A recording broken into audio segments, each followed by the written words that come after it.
Not every famous DC hero was created inside DC's walls. Some were quietly purchased, absorbed, or acquired from struggling publishers, and then rewritten as if they had always belonged. Entire teams, powerful icons, and cult favorites were folded into DC's universe through business deals most fans never noticed. Their origins changed, their histories were adjusted, and over time, their true beginnings were almost forgotten. So which legendary heroes did DC secretly buy, and how did they become core parts of the universe? Here are 10 famous heroes DC secretly bought. At number 10 is Shazam. Created by Bill Parker and C.C. Beck, Shazam, originally known as Captain Marvel, first appeared in Fawcett Comics' Whiz Comics issue 2 in 1940. He mattered deeply before DC ever touched him, standing as an absolute juggernaut throughout the 1940s, who routinely outsold Superman and starred in a successful 1941 film serial. After a lengthy copyright lawsuit from DC, Fawcett ceased comic publishing in 1953. DC gained the rights through a real ownership transfer, initially licensing the character in 1972 for Shazam, issue 1, before officially purchasing the entire Fawcett catalog in 1991. Once fully owned, he was aggressively integrated into mainstream continuity through events like War of the Gods. DC entirely absorbed him into its ecosystem, making him a staple Justice League member and anchoring the Rock of Eternity to the DC multiverse. Published continuously by DC since 1972, the character's modern identity is entirely defined by DC's trademarked Shazam branding, official Justice League rosters, and Warner Brothers. Cinematic releases. At number 9 is Plastic Man. Created by Jack Cole, Plastic Man first debuted in Quality Comics' Police Comics issue 1 in 1941. He mattered before DC ever touched him, standing as arguably the most famous comedic superhero of the Golden Age, with a staggering 64-issue original run celebrated for its surreal, groundbreaking artwork and physical comedy. When Quality Comics ceased operations in 1956 due to a declining market, DC gained the rights through a real ownership transfer by outright buying the Quality Comics IP library.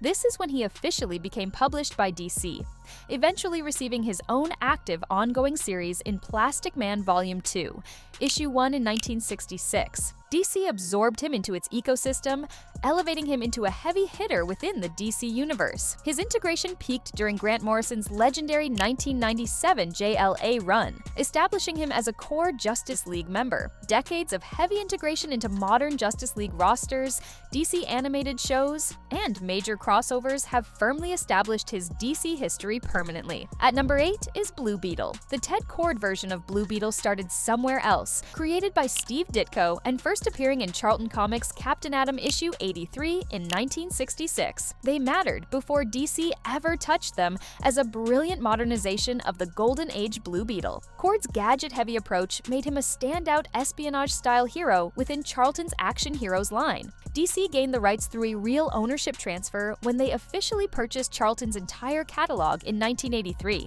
This historical transaction officially brought him into DC publishing. Ted Kord made his monumental first DC appearance in Crisis on Infinite Earths, issue 1 in 1985, which folded Earth 4 into the mainline universe. DC absorbed them into its ecosystem, making Kord the absolute heart of the Justice League International era. His legendary friendship with Booster Gold and tragic 2005 death drove DC continuity for years. Because his defining character development, partnerships, and mentorship of Jaime Reyes happened entirely under DC, his modern history became the default version. And now we move from gadget geniuses to nuclear powerhouses and philosophical vigilantes.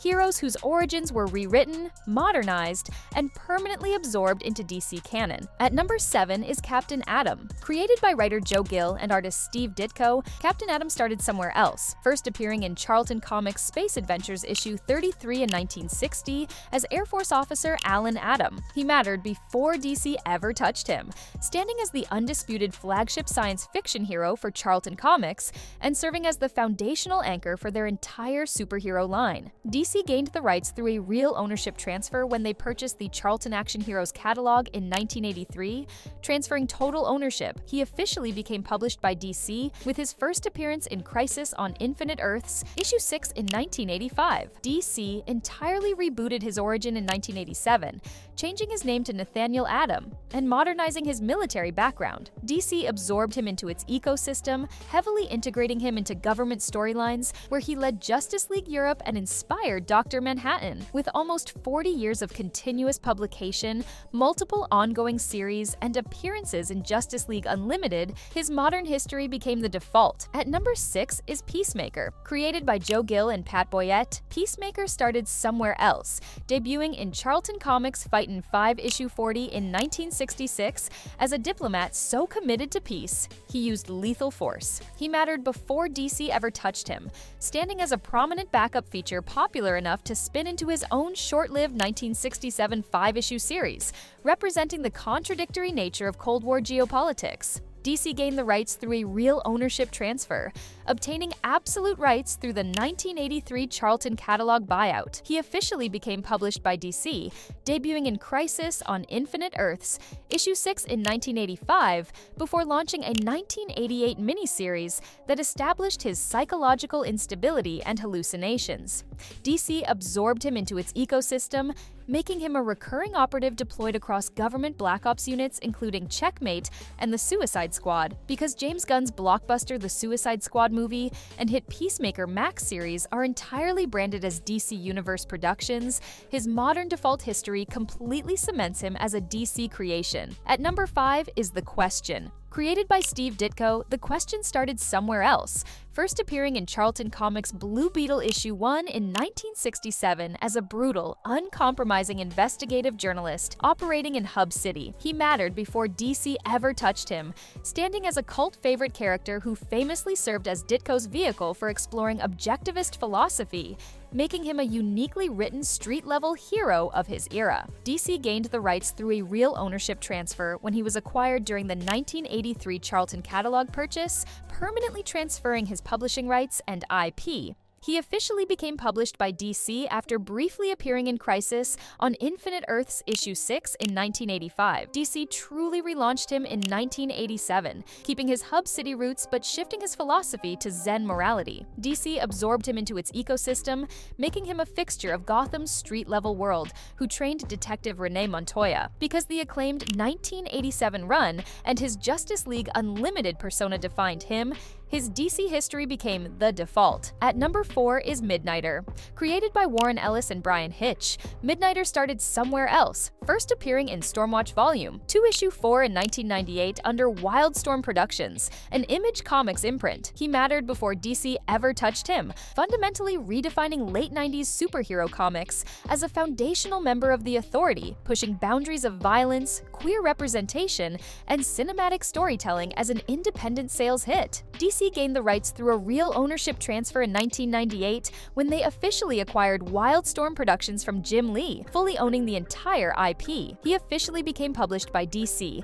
finally folded into the mainline universe during Flashpoint issue 5 in 2011, debuting in the New 52's Stormwatch issue 1. DC absorbed him into its ecosystem, completely weaving him into the Bat family's orbit as a major recurring character in Grayson and Batman and Robin Eternal. Because Wildstorm has been defunct since 2011 and he frequently operates in Gotham or with Superman, modern readers simply view his DC history as the default. The final stretch jumps from 90s anti-heroes to Golden Age war legends and patriotic icons, characters so fully integrated that most fans forget they were ever outsiders.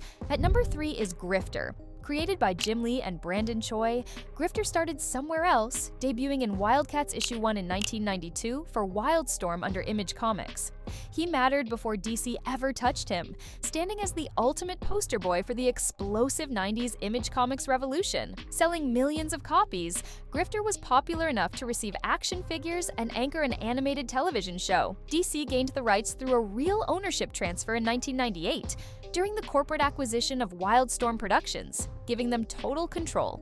He officially became published by DC when he was fully integrated into mainstream continuity in Flashpoint issue 5 in 2011, launching his solo series Grifter issue 1. DC absorbed him into its ecosystem, establishing him as a deeply embedded player in Gotham's underworld and updating his lore to make him Lucius Fox's bodyguard.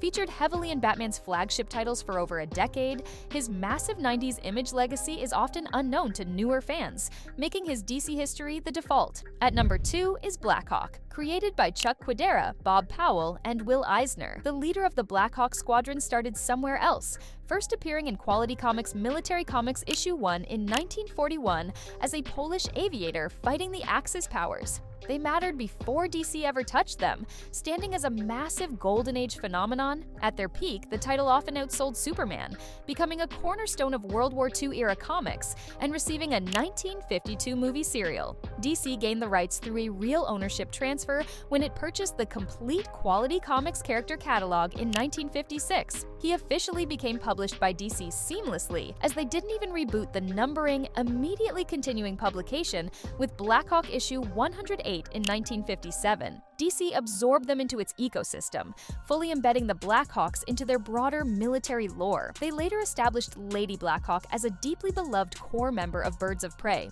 Published continuously by DC since 1957, fans logically assume his modern default history is an original DC legacy property. At number 1 is Uncle Sam.